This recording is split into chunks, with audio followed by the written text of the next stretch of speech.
I didn't think you had it in you. I'm your huckleberry. This is the good, the bad, and the ugly.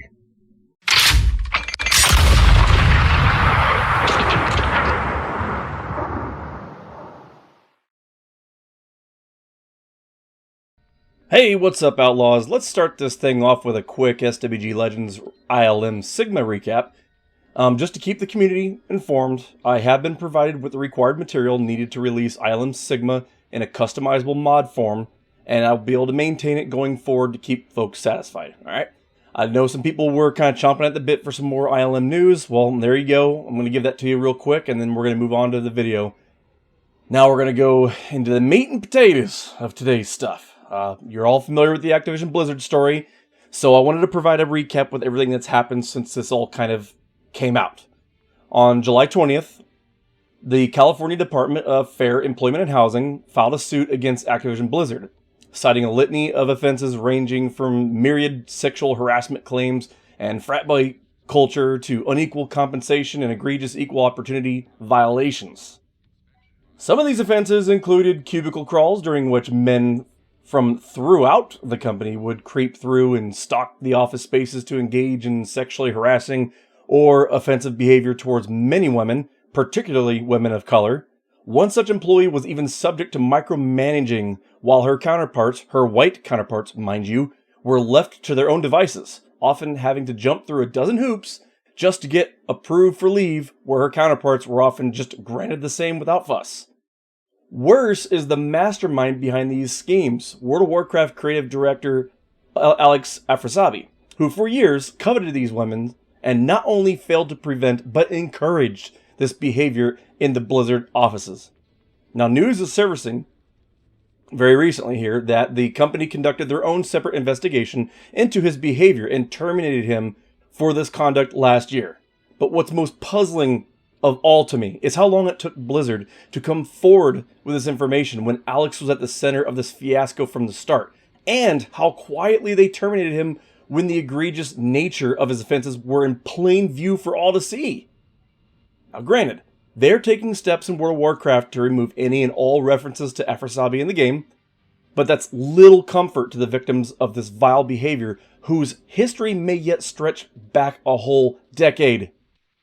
Alright, so this terrible ordeal has already claimed the life of one, as a female employee died by suicide on a company trip. This lawsuit alleges this was due to sexual relationships she had with her supervisor, male supervisor, mind you. Now, additionally, it was cited that the female employee had also previously faced very intense sexual harassment at work, including an incident where a photo of her private parts were passed around by male employees at a holiday party. Now, if that doesn't put you at your wit's end, at the end of your rope, I don't know what does. That is absolutely despicable to me.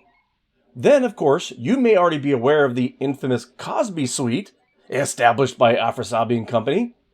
Pictured here, in the front row, left to right, are Mr. Afrasabi himself, Paul Cazares, who's a former Blizzard employee and currently a principal-level designer with ZeniMax since Elder Scrolls Online's Greymoor expansion.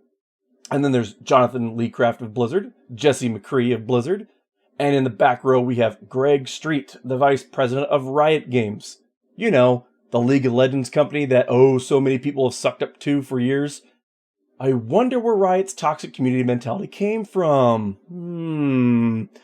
Don't say I didn't fucking tell y'all so, because I did. That's why I don't play League of Legends. I've said it before, and this is why. Next up is another Blizz hard named Corey Stockton, David Kosak, creative director of Deviation Games and former Hearthstone narrative and mission designer. And one of the I think he is one of the original founders of GameSpy, come to think of it. Last up we have Josh Mosquera of Bonfire Studios and former game director at Diablo 3 Reaper of Souls. What a squad of winners, folks. It just goes to show that for as long as this horror story has been allowed to unfold, the intrinsically deplorable and toxic behavior grew up through and even beyond the walls of Blizzard. These despicable men may now represent elements of your favorite games that will forever be tarnished by their legacies. The previously shown photo was taken at BlizzCon 2013. So, how many years ago is that, folks? Let y'all do your math. 8. If you said 8, you're right. That's indicative that for as long as it took to establish that relationship that those men had with one another and the women they victimized up to that point, it's likely this misogynistic crusade began long before that. That's why I strongly believe this has been going on for a decade or more. So what do the heads in charge have to say about all this? Well, let's start with a completely tone-deaf response by J. Allen Brack that says blah blah blah blah blah blah blah blah gag blah blah and a whole bunch of other shit that doesn't really say anything, let alone foster any kind of trust or goodwill towards his employees that are worried about when the next cycle of frat culture will begin that won't be held accountable. Then we have Fran Townsend. Yes, that Fran Townsend, who was a former Homeland Security Advisor to President Bush from 2004 to 2007, and yes, the same one who said there was no evidence that a flu pandemic was imminent. Right before the outbreak of H1N1, everybody remember that one? She went as far as to say that the allegations are without merit. So where is Bobby Kotick, CEO, in all of this?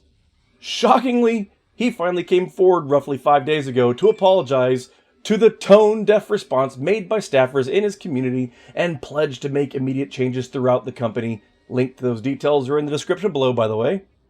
Sad that it took 1,000 or more, hell, what was it, like 2,500, almost 3,000 signatures in an open letter by his company, by his employees, and a walkout of his employees to make him take action.